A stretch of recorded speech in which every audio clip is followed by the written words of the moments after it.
Ahora sí, ¿cómo estás, Angélica? ¿Qué tal? ¿Cómo te va? Bien, Angélica Gracián, histórica, militante, dirigente gremial de docentes, de UTE, de CETERA. Ahora estás, en UTE estás como adjunta, ¿no? En UTE soy secretaria adjunta y en CETERA secretaria gremial.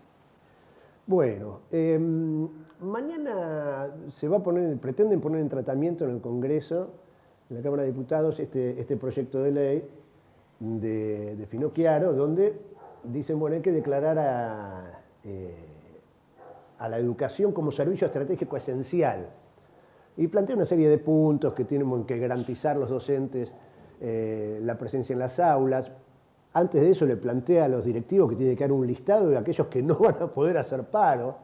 Bueno, contanos un poco de qué se trata y qué están planteando ustedes en este contexto, donde van a tratar esto mientras han desfinanciado totalmente la educación, quitan los fondos del incentivo docente nacional, disminuyen los salarios. Danos un panorama, Angélica, por favor. Bueno, en principio pretenden declarar la educación como servicio estratégico esencial para las trabajadoras y trabajadores, no para la patronal, que es el Estado Nacional y las provincias que no cumplen con sus obligaciones. Ese es el punto uno. En segundo lugar, este intento de la derecha, este avance de la derecha Pero, sobre... Angélica, explícanos eso, porque ahí da una definición de decir, bueno, los trabajadores son esenciales, tienen que cumplir. ¿Y por qué decís que la patronal no? Y cuando una patronal como el Ministerio de Educación, devenido Secretaría, suspende todos los aportes nacionales, como programas, como libros, como el aporte a los comedores escolares y copa de leche, la parte salarial que paga Nación, como el FONID.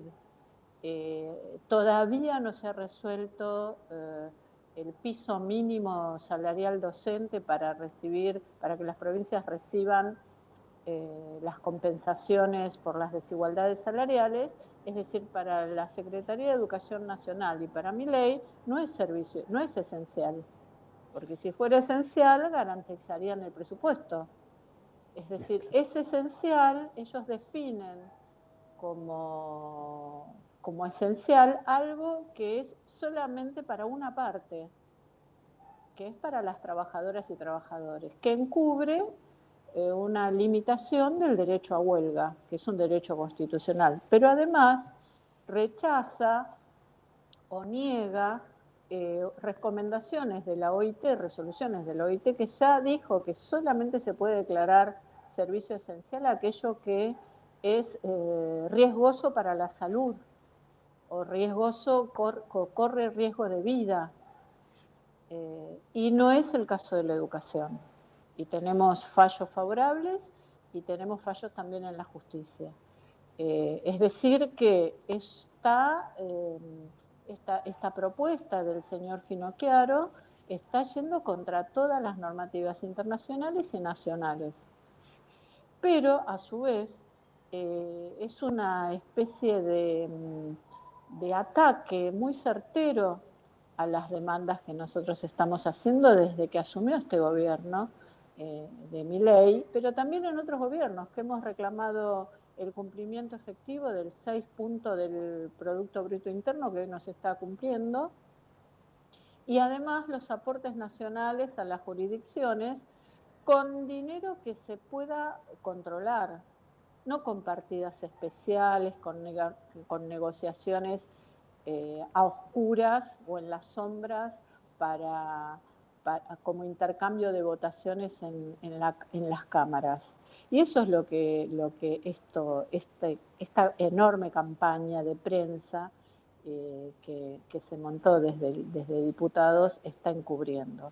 Recordemos, No es Angélica, vos decís, bueno, no es la primera vez, hay una larga historia de lucha de los trabajadores de la educación, trabajadores y trabajadoras de así la es. educación.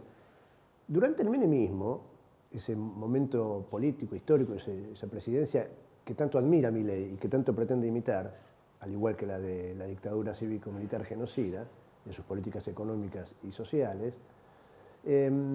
en aquel momento se destrozó un esquema de la educación en la Argentina. Entonces se construyó un ministerio donde empezaron a tener fortaleza las provincias, no el Estado central,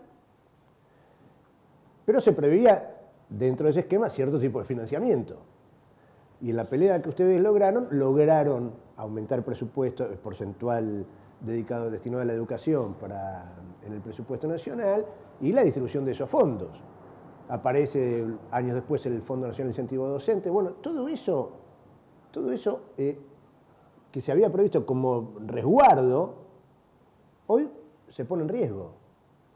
Sí, el sueño de los gobernantes neoliberales es la descentralización. Ellos con el caballito de decir que con la descentralización es más eficiente un sistema, lo que hicieron es transferir los servicios nacionales, las escuelas nacionales, a las provincias sin financiamiento. Eso derivó en un conflicto larguísimo de 1003 días de carpa, donde conseguimos que se financien una parte de los salarios, que es el FONID, y luego conseguimos leyes de financiamiento donde se establece el 6% del PBI y una progresión para alcanzar más porcentajes.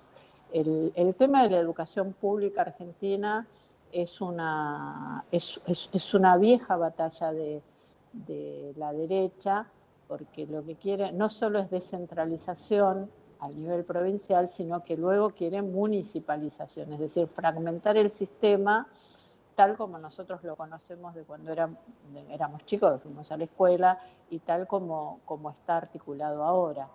Hay un viejo debate en educación que es la diferencia entre federalización y provincialización.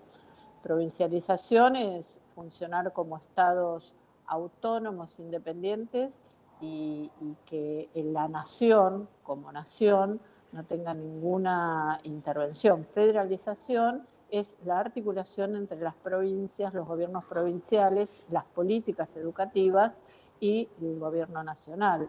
Nosotros tenemos un país federal, por ley, por constitución, y además porque los contenidos que se enseñan en las escuelas y el sistema tal cual está organizado es un sistema nacional, es un sistema que tiene una organización que está articulada entre las provincias. O sea, vos terminás séptimo grado en un lugar y podés ingresar a primer año en cualquier otra provincia, no tenés que rendir equivalencias ni generar ningún tipo de reconocimiento. Eso significa que los contenidos que vos estudiaste en la escuela primaria son contenidos comunes, más allá de luego la contextualización o la regionalización que se hagan a esos contenidos. Hay un conjunto de consensos sobre qué son los conocimientos significativos en la escuela, que son contenidos nacionales.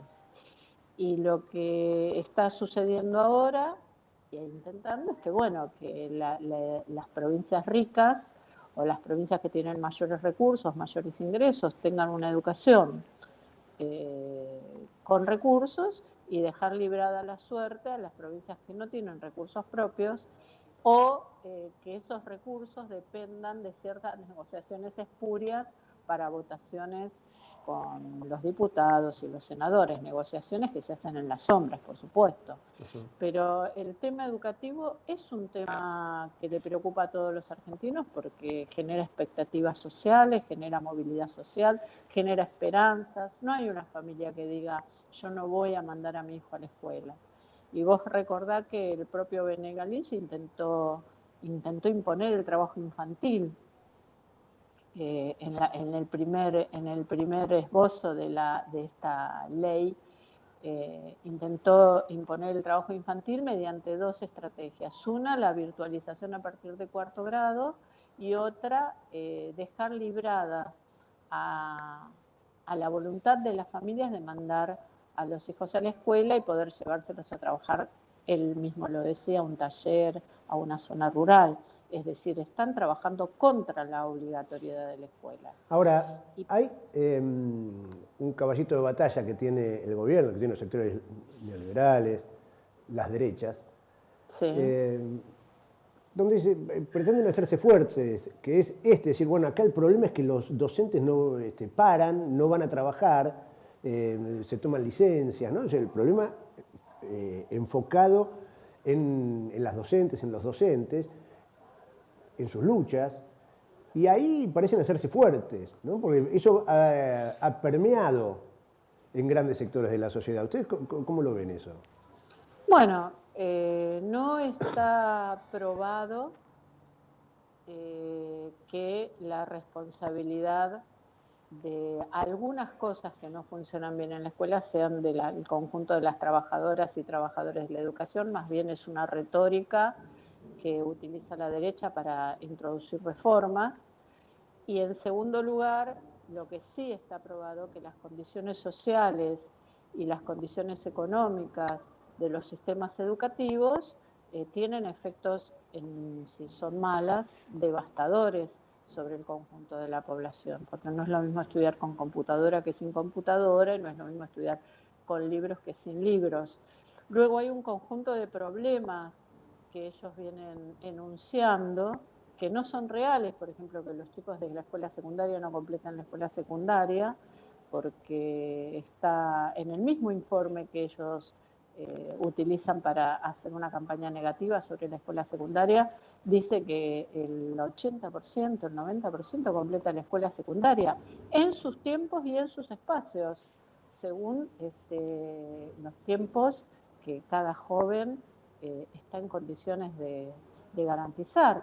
Y lo mismo con la campaña Los chicos no entienden lo que leen, que en realidad, bueno, está es muy evidente que ahora han comprado un proyecto de alfabetización nacional, y que eso está acompañado de una aplicación, y que ahí detrás de eso, de esa campaña que se hizo en redes, muy comunicacional, hay un negocio. Entonces, todo lo relacionado con la educación tienen que discutirlo con el conjunto de las trabajadoras y trabajadores, porque somos los que estamos en las aulas, somos los que conocemos los problemas, y además somos los que tenemos también ideas acerca de cómo deberían ser las soluciones, o qué medidas de política educativa se deberían tomar para resolver los problemas de la educación, que los tiene, no son graves, pero sí están fuertemente atravesados por las crisis. En este momento hay una crisis social y económica muy grande. Necesitamos que fortalezcan nutricionalmente los comedores escolares, que envíen el dinero de los comedores escolares a todas las provincias, y que además venga un refuerzo nutricional. Porque no es que la situación social queda fuera de la escuela y nosotros estamos en un globo, en una burbuja. Bueno, todo lo contrario. recién dábamos el trabajo que dio a conocer UNICEF. Hoy, digamos, 1 millón de pibes y pibas se van a policiar sin comer. Hay 1,5 millones que se saltean una comida. Eso, indudablemente, algún impacto tiene que tener en la educación, ¿no? Eso tiene consecuencias tremendas. Son cosas disociadas. Claro. Yo recuerdo una anécdota que yo le he contado mucho, y la voy a seguir contando, que es que la maestra informa a la directora que los chicos salen mucho a tomar agua, y ella interroga a uno de los chicos, le pregunta: ¿por qué saliste? Porque me hace ruido la panza y me da vergüenza. Y el ruido de la panza es hambre. El ruido de la panza es hambre. Entonces, lo que nosotros tendríamos que estar pensando ahora, debatiendo, y el gobierno tendría que estar fuertemente preocupado por reforzar los desayunos, por reforzar los almuerzos, para que estas escenas de chicos que se desmayan o chicos que la están pasando mal no sucedan. O sea, colaborar con las familias, con la comunidad, y esto no pasa. Están más preocupados por hacer campaña con una especie con unas frases medio raras, que lo único que hacen es negar la categoría de educación, de derecho social a la educación como derecho humano, inalienable e inalterable, declarado en Argentina en todas sus leyes. Y eso es lo que nosotros defendemos. Mañana, Jornada Nacional de Lucha, se convocan en el Congreso, ahí tenemos un flyer que está circulando en las redes, que lo podemos poner, le pido ahí a los compañeros de producción. Contanos entonces cómo es la actividad. Vos sabés que mañana nos vamos a hacer una expresión de protesta frente al Congreso. Van a estar los compañeros de universidades que han estado en paro estos días, que no tienen aumento, que tienen un aumento muy, muy por debajo, están perdiendo el salario enormemente, y vamos a estar con delegaciones provinciales frente al Congreso por esta ley que pretende ir contra los derechos constitucionales de huelga y además ocultar el desfinanciamiento a que está sometida la educación pública. Se van a hacer actividades en todas las provincias descentralizadas y van a venir delegaciones de todo el país. Bueno, vamos a estar arrancando 11:30 de la mañana. 11:30 de la mañana ahí en el Congreso. Bueno, vamos a intentar, hay muchas actividades mañana, también hay una actividad de los movimientos sociales con ollas, en fin. La resistencia sigue firme ante la brutalidad que ejerce este gobierno. Ante la crueldad. Bueno, un abrazo grande, Angélica Graciano, gracias por este contacto con Urbana TV. Muchísimas gracias a vos, te mando un abrazo. Un beso.